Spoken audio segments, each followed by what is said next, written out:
Kengan fan theories have always been very fun and entertaining to discuss. In this video, we will look at some theories that some of my subscribers have proposed, and we will be talking about how likely they are and how believable they are. Now, there have been quite a few suggestions, so this series will be split into 3 different parts, and this will be part 1 of the series. Now, the first theory is from Barry. Barry states that the 7th Fang of Matsudo died at the hands of the worm, or he has infiltrated the worm to try and take over and work as a double agent. That's why his identity has not been revealed.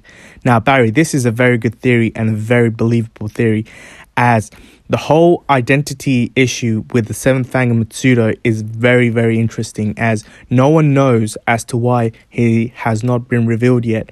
Now, for him working for the worm as a double agent, it's very interesting, as we know the worm is a secretive society, and for him to be able to infiltrate the worm, his own identity has to be kept a secret.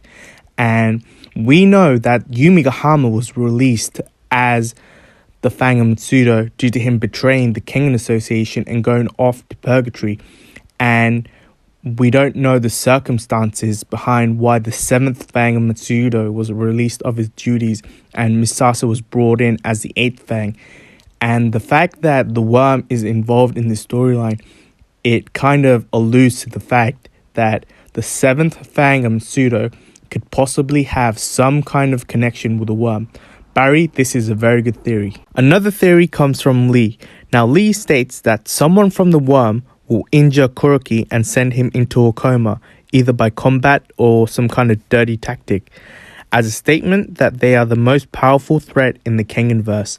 Now, Lee, I like this idea a lot, as we know that within the worm faction, there is a hierarchy, and there is someone at the top who can be very, very strong.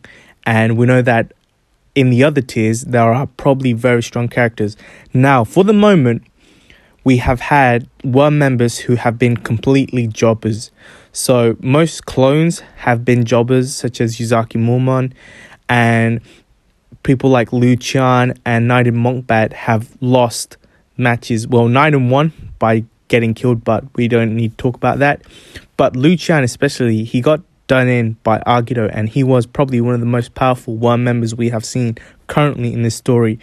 Now, we need to see more about the worm, as this tournament is leading to a worm arc, and if this happens where Kuroki is badly hurt by some high-ranking worm member, we can see a very, very awesome storyline unfold, and I would really like this theory, Lee. The next theory comes from Sigit. Now, Sigit states that Omar's parents are high-ranking worm members who have the purpose of spying on the worm.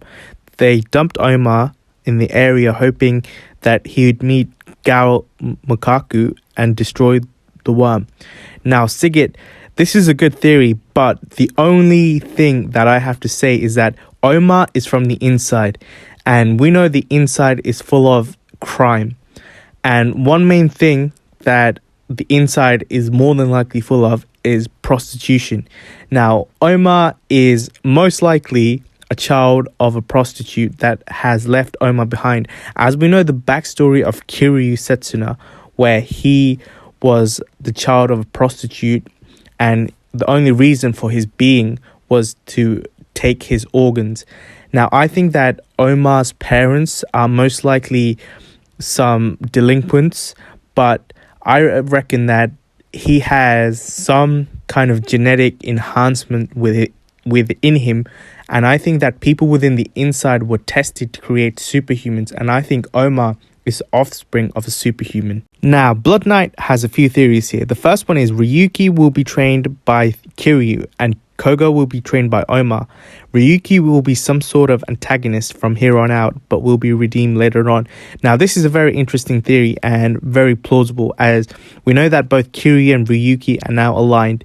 And I think that Kiryu will manipulate Ryuki somehow with the whole idea of this connector situation that we have with Ryuki, which we don't know much about. And the whole idea with Omar and Koga training together, it is very, very viable. Your second theory is that Wakatsuki will lose to Faye in the tournament. Now, I don't think that Faye will fight Wakatsuki. I think Wakatsuki will fight Lelong, as they have the same vibes as each other. And I think that Faye is pretty much confirmed to be the Tiger Vessel. His last theory is that he thinks that there's going to be a worm arc within China that will bring back some previous characters that we have seen before, but not for all the characters from the Purgatory Tournament. And these characters will be Hatsumi and Rei. And we might see Falco come back, who has been taught new moves by Kuroki. Now, this is a very plausible theory, in my opinion, as I think the whole worm arc will take place in China, as we know the basis of the worm is from China. And I cannot wait to see how this develops. The last theory is from Raymond, who states that his idea is a little bit stretched, but he believes that Omar is a clone of the real Omar, and he believes that there is more than one Omar. Evidently, when Omar had a heart transplant, it was a perfect match, just like his old heart. And this only happens in 1 in a million. And he believes that there exists a facility of Omars, and that's his Omarspiracy. I like that word, Omarspiracy.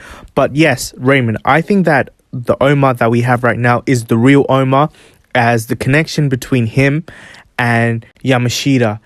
And the whole idea of, do you want to fight too? Which Omar says to Yamashita constantly within the manga and the anime, kind of links them together. So Yamashita would have known something if this Omar wasn't the real Omar. But I believe that there is some kind of facility creating super soldiers for the purpose of some kind of domination. And I believe it's linked to the worm, as it's very hard to find a heart that is perfectly matching to someone randomly. And for Omar to get this heart, I believe that there is a bioengineered way of creating these Omars. And there is most likely a facility of other Omars who are probably younger. And I think a lot of people within the inside were kind of tested on to create Omars. Now, when I say Omars, I don't mean people who look exactly like Omar. I think it's to create children who will be very strong. And I think Omar was a part of some kind of experiment for him to become strong. And Raymond, I really like this theory. That's all we have time for, guys. There are more theories coming your way. This was part 1. Part 2 will be out in the next 5 to 6 days. So tune in for that. And if you are not subscribed, make sure you're a mad lad and hit that subscribe button. Thank you.